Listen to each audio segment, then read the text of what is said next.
So after Tracy pour her friend Otota, she see the worker freely for Benin. So nobody fit trace Tracy for me, make we trace her career go court. No, I no come post speak for the one here today because as I dey like this body dey pepper me. I just want to ask one question. That nature wey dey pour Otota, she no get family member. Wetin dey worry una for this country? I no come understand una again. Una everything dey involve police. They pour person Otota for body because of prick. Una dey carry the matter go police. Prick oh, wetin no even get vein for the body. Now a fellow girl carry Otota pour a fellow girl for body because of prick. Make police get her for me. Make they find Otota boy. Make they miss her with acid. Make they carry her give Rachel. Make Rachel pour Otota for Tracy body back.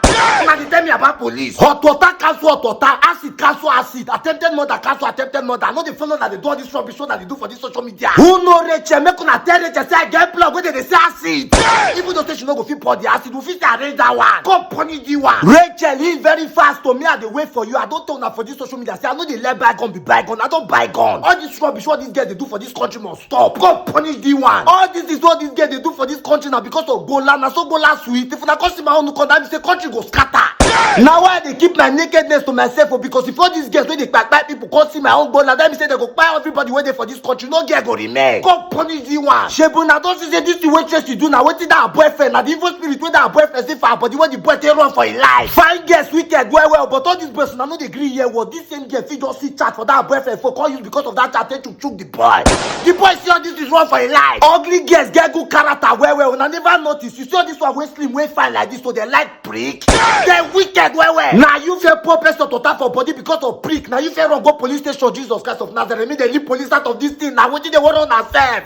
God go punish the one. No, I swear to God, God must punish the one. The one God must punish you. No go better for you. God punish you. The one. Vanessa and Mary, make I use this opportunity to beg una because I notice anytime when I the bathroom, they come people, now they look my break. Make una no go dey fight because of Bola. Me, I know say Vanessa na very spoiled child. That one I shower. That one no they pay me. Now Mary una they pay me. The way this Mary they go about break, Not be so Mary for Bible do. Go punish the one. Before you know it now, I go begin the fight on herself. Now call the fight on herself for something that can actually go round. Something that can actually go round. God punish the one. Punish Nathan Dr. Paul Ezike. Punish Naomi. Punish you punish that frog.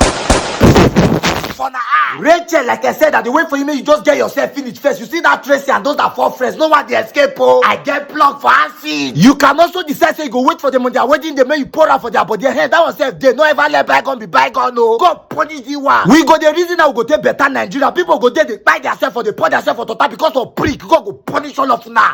God go punish all of now. Scatter all of now. Like you stupid people. For the eye. We there here they suffer. They do 30 days rant challenge. Now they do 30 days prick challenge. God go punish all of now. Punish the one joy. For the eye. Make I use this opportunity bring this girl matter up again because I want Very Dark Man to do something for this girl. I want this girl to get justice. Very Dark Man, I bet look into this case.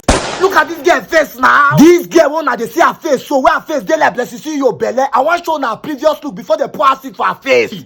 Body of Christ, take me to court, to cut me open. Body of Christ.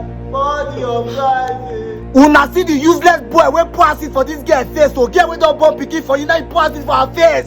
Go punish the one oh. The one you no go better for you. I swear to God, girl wey don born two pikin for this boy, now you allow this boy pour acid for her face. Go punish you the one. Very Dark Man, I bet look into this matter. Do you know that this boy is still working freely in this Nigeria? Nobody don't do him anything. Go punish you the one. I chatted this girl up on TikTok. When this girl follow me talk, when she narrated the matter to me, tears come out from my eyes. The one you no go better for you. Go punish you. Come on, get out from here, you stupid human being. You are foolish to a shower. Pray for your eye.